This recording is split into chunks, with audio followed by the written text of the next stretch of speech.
Hello everyone. So what we are going to say is that Indonesia, I'm Indonesian. As Indonesian, we have done the conversion, energy conversion, basically for fishermen. Actually, before doing the fuel to gas energy conversion for fishermen, we have done earlier for household. But what we want to show you is that what we have done, quote unquote, successfully for the fishermen. So energy conversion from fuel to gas for the fisherman. The fisherman is like a small fisherman. So this is like, oh, how small is it? I will show you in the video. Hope you can see that we have done it successfully, that the engine has implemented gas as their fuel. So this is how we have done it. The video is done by the fisherman itself. So the fisherman will show you how they use the engine and everything.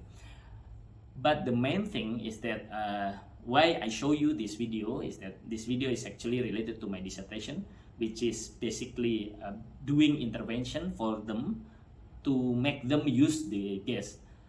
Previously, what happened is that they have been given the engine by the government, which is basically much more efficient than by using fuel. Means that daily they will spend less money than previously when they used the fuel.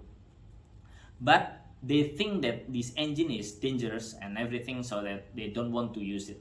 So my dissertation was making an intervention, or in behavioral economics we call it nudge, which is there are two nudge. One is putting a sticker. The sticker is basically, we are not saying that the engine will make them more efficient and then more economical, but what we say is that they will be successful when they use the engine. So because it's easier, how we make these nudges actually after talking to them, living with them several weeks, and then we are seeing how they think, how they live, how are their environment makes them think about something like that. That's why we make them think that by using the engine they will be successful. The other thing is that, as I mentioned earlier, there will be some kind of efficiency, less money to be spent rather than using the fuel. So there will be some saving, right? But they don't see the saving. And that's why what we do this for the second intervention is that we call it cashback. The cashback actually their own money. For example, daily when they use the fuel, because they pay the fuel daily to the store. So for example, in a day they will pay 10,000 rupiah. But instead, actually, if they use the gas, they will just need 20,000 to 20,000 rupiah for 3 days. Means that they will have saving for 10,000 rupiah within 3 days, right?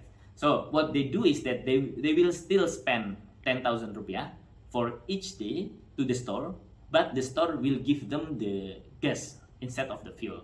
So they do their daily routine, but after like 1 week, so they will get their cash back as 20,000 rupiah. 20,000 is quite a lot for them.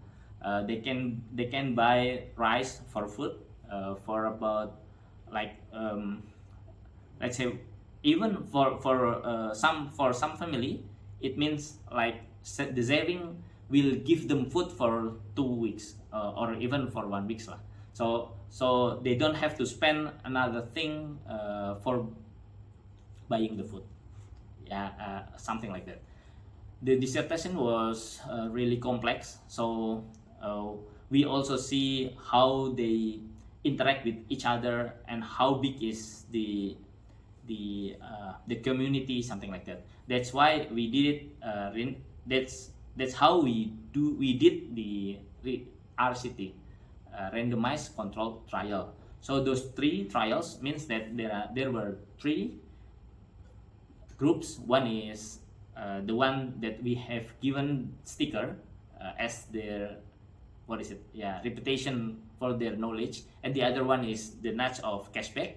The other one is control, mean we did nothing to the engine and then to the society. Mostly, actually, we don't do anything with the engine. Just that the sticker we put it in the engine, so that when they see the engine, they will think that they will be successful. That's all. Hope you enjoy. Bye. Yeah.